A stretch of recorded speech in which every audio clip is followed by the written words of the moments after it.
mit ngairakdaba patientsingda loinamak aikoina masi khudongchaba phanghanba anok leiba ngamdabasingda anok phanghanba adugi pandamni hayengse chitha nanthauba kaigumba ngasi lehauba taragasu mathangi lakada amok yaubinabana soina ya punokta aina kunjari adai punamanga masi haukiba tha ahum makhaidagi hauna akoi chatharakpa Moirang A constituency gi leiba kun sing manungda aikoigi lemna nongmagi oiba mit layengba amadi akoigi chahi humpugi mathakta leiraba ahlamansinga lemna anokiba loina chatharakpa operation gi tawbugi lemna tawbugi akoigi campaign adugi makha tarakpoina ngasi asi akoi hujuk leijari bangkhom asi Tronglaobi Gram Panchayat ki oina haiba tare Tronglaobi tera khongsangi kuda kudi laimaram gi oina ngasi je koi leijari school Tronglaobi Junior High School se koi ngasayo pung mapan makhai tabagi hauraga koi ngasi se koi mit amadi maruina medicine gi doctor sinsu lakiraga medicine gi oiba medicine related lessons mayama ko ngasai gi leptana hojik phawgi yengba hogalai alwa koina hojik phawda I came trani thoi subuse tokla para koina free da lemna yengiba adugi ano 60 plus more than 1500 kilometer koi people namjare hayeng hangchit simaksu kokta gi nahan da togi bi so duki am ye thokchagi program lojagani sisu koi laiba every patient loinama koi ngasi break ama talawduna doctor sa sai chatha jari uga mathang da su koi chitha nanthau ba khulingdang ama ni laini adu koi sunday taruga silakpada koi mathang lemo uga khulamani koi pa sigi chatha jari ba campaign sigi makata na pangthokhre aduga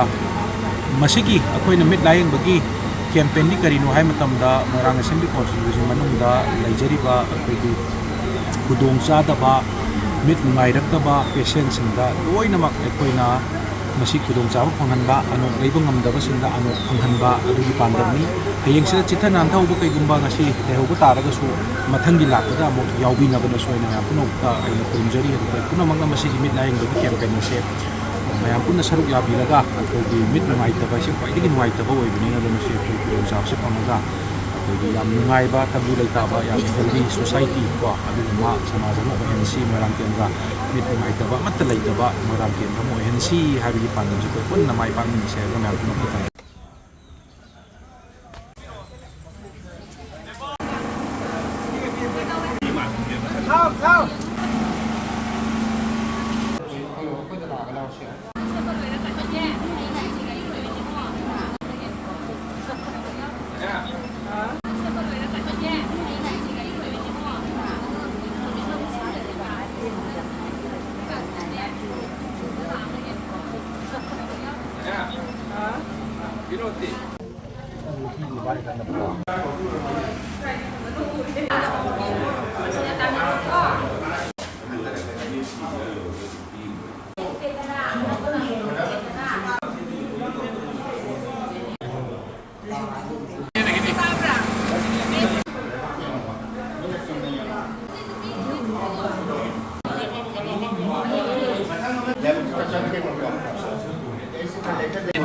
in uniform.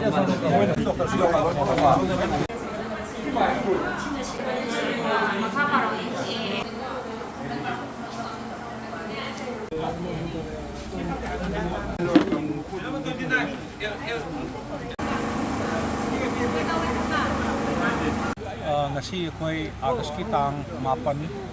lising ani